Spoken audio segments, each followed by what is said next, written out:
Good day to you. Please introduce yourself. Good day, sir. I am Catherine Bungay Cañedo, living here at Philippines, Cagayan City, Isabela.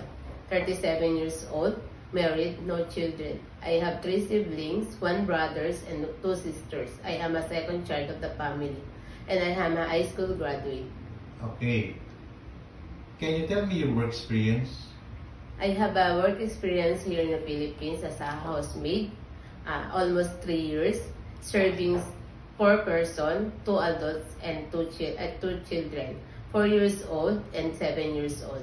I do laundry, cooking, washing, and taking care of the children. What else? And also, I have my latest work here in the Philippines is as a elevator attendant and housekeeping here at SM Mall, Cagayan City, Isabela, Philippines. Okay. In your previous employer, how would you take care of the children, especially when sick?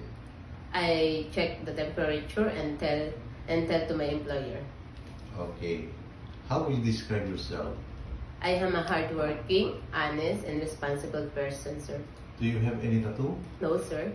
Do you have surgery or serious sickness before? Yes, sir. Ectopic surgery. That's 10 years ago. Okay. Do you have an allergy to certain food? No, sir. Do you smoke and drink alcohol? No, sir. Why do you want to work abroad?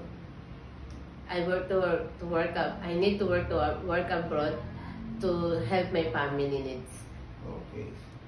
If you get hurt, who will take care of your responsibilities at home? My husband. If you're homesick, what would you do? I will remind myself and focus to my work.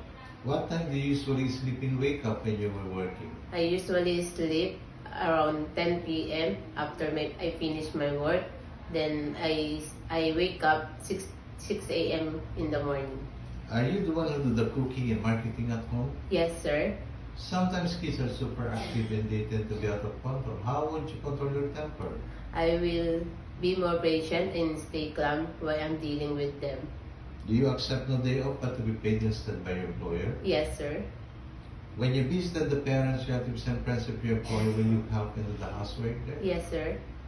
Can you promise not to lend money in Hong Kong? Yes, sir. Are you scared of dogs and cats?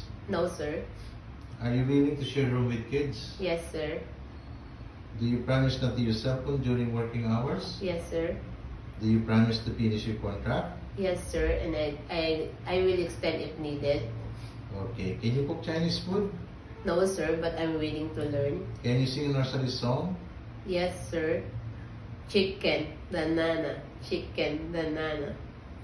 Okay. What is your message to your future employer?